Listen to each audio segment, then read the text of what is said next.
समुद्री तूफान आज कमज़ोर होकर डिप्रेशन में तब्दील हो जाएगा। कैटी बंदर में ज़िंदगी मामूल पर आने लगी। कैटी बंदर से नकल मकानी करने वाले माहीगीरों और मकामी अफराद की वापसी शुरू हो गई, जबकि मकामी अफराद का कहना है कि बारिश के बाद रास्ते दलदली हो जाने से आमदरफ्त में मुश्किलात हैं। कैटी बंदर के देहाती इलाकों में मकीन अपने घरों और दुकानों पर पहुंचना शुरू हो गए। मुकामी अफराद के मुताबिक समुद्र में तुगयानी, तेज़ हवा चलने और बारिश से नुकसानात हुए। नेशनल डिजास्टर मैनेजमेंट अथॉरिटी के मुताबिक बिपरजॉय ने भारतीय गुजरात के साहली इलाके जाखो पोर्ट और एतराफ में लैंडफॉल मुकम्मल कर लिया। अब शाम में तूफान की शिद्दत कम होकर ये डिप्रेशन में तब्दील हो जाएगा। NDMA का बताना है कि समुद्री तूफान कराची से 225 से ठट्ठा से 165 किलोमीटर दूर है और कैटी बंदर से 125 किलोमीटर दूर है। तूफान के बायस शुमाल मशरकी बहिरा अरब में लहरें 10 से 15 फीट तक बुलंद हो सकती हैं, जबकि कैटी बंदर और एतराफ लहरें 6 से 8 फीट तक बुलंद हो सकती हैं।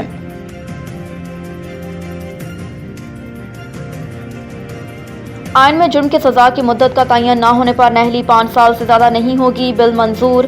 सेनेटरी इजलास में तहरीक इंसाफ और जमात इस्लामी ने तरमीमी बिल की मुखालफत की। इलेक्शन एक्ट की सेक्शन 57 में तरमीम के तहत इलेक्शन कमीशन आम इंतखाबात की तारीखों का ऐलान करेगा। इलेक्शन कमीशन इलेक्शन प्रोग्राम में तरमीम कर सकेगा। इलेक्शन कमीशन नया इलेक्शन शेड्यूल या नई इलेक्शन तारीख का ऐलान कर सकेगा। इलेक्शन एक्ट की अहली और नाअहली से मुतल्लिक सेक्शन 232 में तरमीम के तहत अहलियत और नाअहलियत का तरीकाकार और मुद्दत ऐसी हो जैसा आइन के आर्टिकल 62 और 63 में फराहम की गई। जहां आइन में इसके लिए कोई तरीकाकार या मुद्दत नहीं, वहां इस एक्ट की दफात लागू होंगी। तरमीम के तहत किसी भी अदालत के फैसले या हुक्म के तहत सजा याफ्ता शख्स फैसले के दिन से 5 साल के लिए नाअहल हो सकेगा। आइन के आर्टिकल 62 की क्लास 1F के तहत 5 साल से ज़्यादा नाअहली की सजा नहीं होगी। मुतलका शख्स पार्लियामेंट या सूबाई असम्बली का रुकन बनने का अहल होगा। आइन में जिस जुर्म की सजा की मुद्दत का तयन नहीं किया गया वहाँ नाअहली 5 साल से ज़्यादा नहीं होगी। बाद सेनेट का इजलास पीर की दोपहर 3 बजे तक मुलतवी कर दिया गया।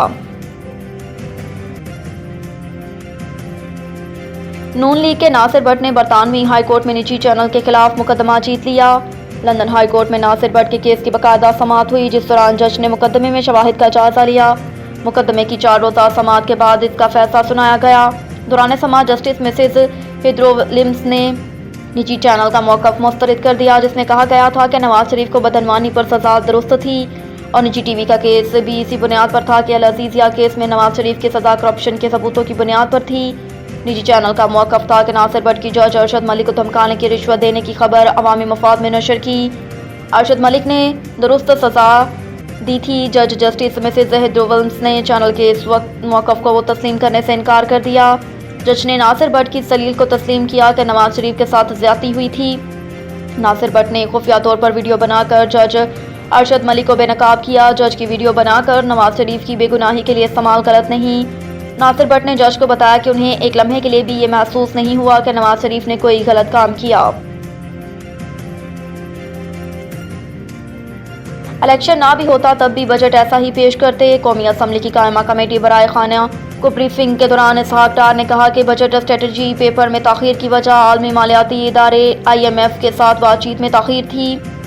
IMF ने बैरूनी फाइनेंस की शराइत रखी जिसे पूरा कर रहे हैं। ताली दोनों हाथों से बचती है, तमाम इंतजामात कर दिए गए। एक गैस पाइपलाइन का असासा $50 अरब का पाकिस्तान के पास है, जबकि रिकॉर्डिंग से $6000 अरब हासिल किए जा सकते हैं।